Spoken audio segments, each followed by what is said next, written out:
I just want to underline that what we're finding here is that there are very intense, mostly untapped experiences. And men could really sustain a very, very complex conversation based upon understanding their own lives about the impact of witnessing domestic violence on children. This is clearly a pathway. We're beginning to talk about these issues with men without blaming them, without labeling them. I have been a perpetrator. Maybe I'm a perpetrator now. Maybe I'm not being violent, but I'm being abusive in other ways. What can I do? What can I do to protect my kids? What I found is that men's response, they had a whole pathway for sons and a whole pathway for daughters. And the pathway for sons was all about, I don't want my son to be a perpetrator. So they started off with the old cliche, never hit a woman. But they really enriched it a lot to, I've had an ongoing dialogue with my son about this. And he came home from school and told me that this girl in his second grade class hit him. So he comes up to me and says, so she hit me, can I hit her now? and so really, how do you keep that line? But the other part is that a clear sense that you can't BS this issue, okay? You can't be saying one thing and doing another. So if your kids are seeing you escalating and blowing up, if you're in a parking lot, someone blows you, cuts you off, or you're walking down the beach and someone says something to you. How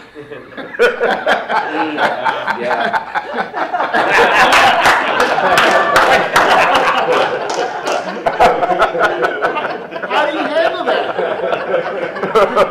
Oh, you wait.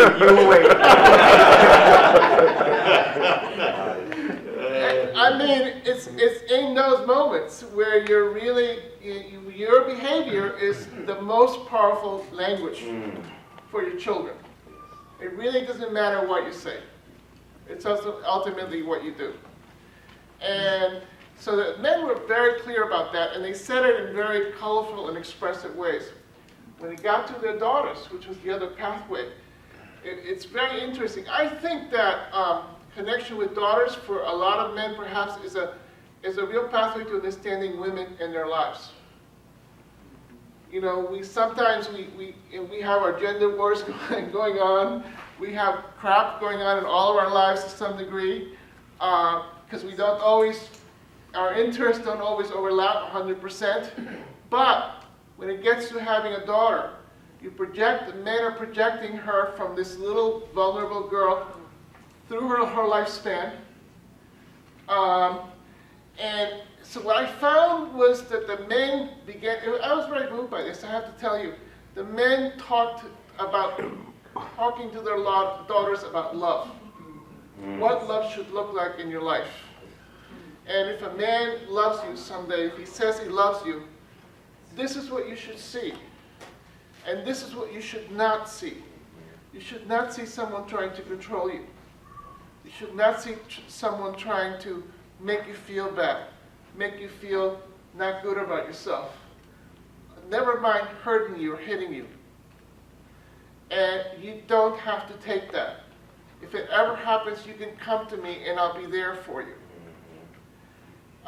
So I just found this very, very moving. Every time we have a disagreement, she'll go along with me. But then she shuts down for a few weeks. And I'm realizing this is part of the history. In her relationship before, if she really stood up for herself, she was going to get hurt or humiliated. Something bad was going to happen. So she's acting that out. How can I undo that? The other piece for men is that it's not just about physical abuse. They really, we found that in every group where we asked these questions in a very open, non-judgmental way, 2 men out of 10 typically would say, I have been violent to women in my life.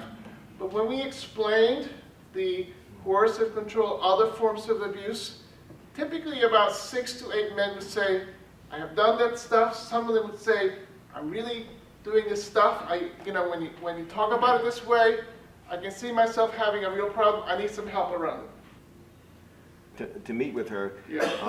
And what she said to us initially was, I really like how you guys approach, because you're much different than those other guys. A guy named Ned Holstein, the whole father's rights movement, which is rather militant and anti-women more than pro-father.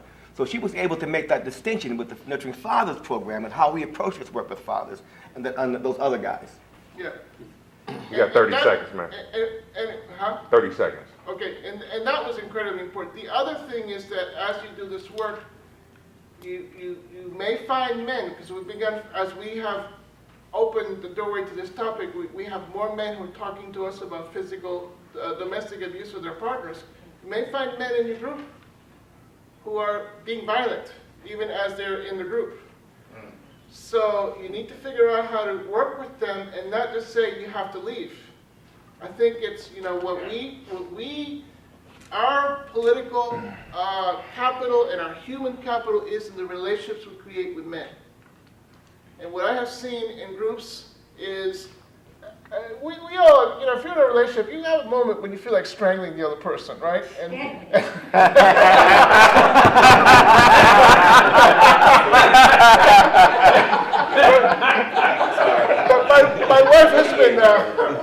My wife has been studying martial arts for 15 years, 16 years. She has 13 swords in the house. So that's also another factor. One of the things I chose to do during this time together is I want to underscore and highlight some of the very core values of the Nurturing Fathers program, in the hopes that you can represent these, given who you are, and that you are intimately connected with what we do. Yesterday it was about corporal punishment and what the values are around this. Today I want to take it just to another level in terms of violence against women. I have spent a good part of my adult professional life on the board or working with the domestic violence folks here, Safe Place, RAPE. There's a long history of professional connection there. And what I would like to suggest for you all, and just let me put it this way. The newspapers and TV are still way too full of ugliness perpetrated by men against women around the world. And it literally makes me sick to see it. But yet, for as long as it goes on, we need to keep watching. Because women can certainly stand up for themselves and have boundaries clear and not tolerate that. But the truth is, this change is going to be done by us as men in relationship to other men. And that's what really Fernando was talking about. So my hope is that in the roles you play back in your community, locally and the state, but especially locally, that you will make outreach to the domestic violence prevention programs. For the women in the room, those connections will not be difficult to make. They'll welcome you and partner with your programs. For the men in the room, I'm hoping this has changed some, but traditionally those connections are a little harder because there's a distrust of men there, and it comes from experience. But yet I think the effort should be made. And basically the message that I feel is that we who are working with Nurturing Fathers believe that there is absolutely no excuse for violence against women, whether it's verbal, control issues, physical, or whatever. And we stand with you on that. We stand with you in the community to work against that and to help eradicate that, and that they should know of the availability of your services. I have some wonderful experiences of men who have gone through the domestic violence program or are going through and then decided to take Nurturing Fathers.